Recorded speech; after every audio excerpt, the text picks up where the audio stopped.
Hey everyone, welcome back to Corporate Decoder. Today we are diving into Southern Missouri Bancorp Incorporated Proxy statement for their 2025 annual meeting. And let me tell you, it is packed with information about who is leading the company and how they are being paid. It is like a sneak peek behind all the big decisions being made at this bank. If you appreciate getting straight insights from corporate documents, make sure you are subscribed. We also have a Discord community linked in the description below where we break down more of these important filings. So get ready because we are about to decode this entire document from director elections to executive pay and even the company environmental efforts. This document is essentially the company's annual report to shareholders, and it gives us all the details about the upcoming shareholder meeting. It is where they tell you who is running for the board of directors and what proposals will be voted on. Think of it as the official invitation and agenda for the company's yearly checkup. First up, we have the election of directors for the meeting on the 20th of October, 2025. There are 4 director seats up for grabs. 3 of these directors are looking to serve for 3 years, with 1 director nominated for a 2-year term. The company is recommending Daniel L. Jones, Charles R. Love, Daniel P. McCoy, and Kenneth J. Bauer for these spots. It is interesting to note that directors Sammy A. Shawk and William Young are actually retiring this year after many years of service. William Young joined the board during a merger, and Sammy A. Shawk has been serving for a remarkable 25 years. The board is certainly grateful for their contributions. For governance, the board met a total of 12 regular meetings and 6 special meetings during the fiscal year. They also have a policy that all directors should attend the annual meeting, and they did last year with one exception due to unforeseen issues. It is good to see they are keeping shareholders in the loop with a way to communicate with the board directly. You can send written communications to L. Douglas Bagby, the vice chairman.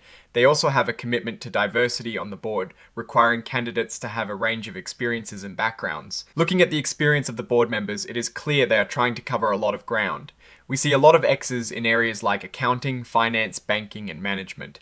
This shows they are aiming for a well-rounded board that can tackle various aspects of running a financial institution. You can see directors like Charles R. Love, a certified public accountant, and Daniel L. Jones, also a CPA, bring a lot of financial expertise. Then you have people with backgrounds in real estate, agriculture, and even the automotive industry, giving them a broad understanding of the economy and their borrowers. Now, let's get to a topic everyone's interested in: executive compensation. The company is very open about its compensation philosophy, which includes attracting and retaining top talent, rewarding performance, and aligning executive interests with those of shareholders. They use a mix of base salary, bonuses, and stock options and awards to achieve this. Let us peek at the numbers for fiscal year 2025. Greg A. Steffens, the chairman and CEO, had a total compensation of $690,774.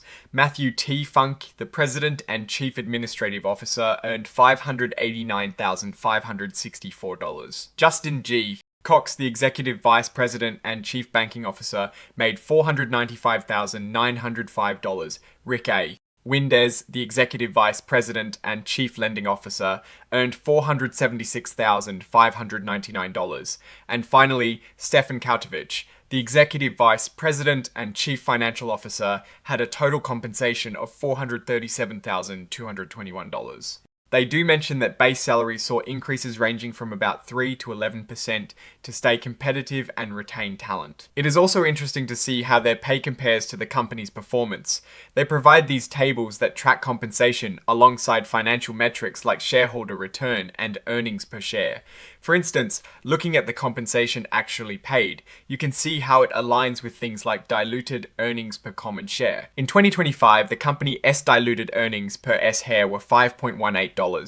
Over the years shown, this has varied. For 2024, it was $4.42, and in 2023, it was $3.85. This gives us a sense if executive pay is growing along with the company's profitability on a per-share basis. Looking at the broader picture of performance, the company compares its total shareholder return against a peer group, which is the S&P US BMI Bank's Midwest Region Index. In 2025, their shareholder return was 246.84 compared to the peer group S186.37. This suggests Southern Missouri Bancorp is outperforming its peers in terms of shareholder value, which is a positive sign. The company also addresses transactions with related parties.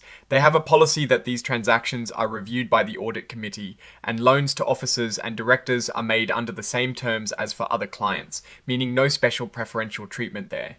This is important for transparency and fairness. Beyond the financials and leadership, the company highlights its environmental, social, and governance or ESG efforts. On the environmental side, they are working on energy efficiency, reducing paper use, and have invested significantly in renewable energy projects. For social matters, they focus on community reinvestment, promoting access to credit, and supporting team members in volunteer efforts. They also provide considerable financing for affordable housing projects. Under human capital and governance, they emphasize attracting and retaining talent through competitive pay and benefits, promoting from within with over 54% of leaders promoted internally, and fostering diversity and inclusion. They really seem to value their employees and community involvement. Finally, there is the advisory vote on executive compensation, often called Say on Pay. Shareholders are asked to indicate if they approve of the executive compensation as disclosed. While this vote is not binding, the board does consider the outcome when deciding on future compensation. Overall, Southern Missouri Bancorp, Incorporated's proxy statement paints a picture of a company with a solid governance structure and a clear philosophy on executive compensation, linking pay to performance and shareholder value. Their outperformance against peers in shareholder return is a strong point. However, like any financial institution, they face ongoing risks, especially in managing credit and interest rate risks, though these are not detailed here in depth. The company seems focused on growth, community involvement, and a diverse, skilled board, which are all good signs for its long-term direction. What's your take on these numbers and what they signal for the company's future? Drop your thoughts in the comments if this analysis was valuable. Hitting that like button really helps, and subscribe for more deep dives. Don't forget to check out the Discord in the description. Thanks for watching, see you next time.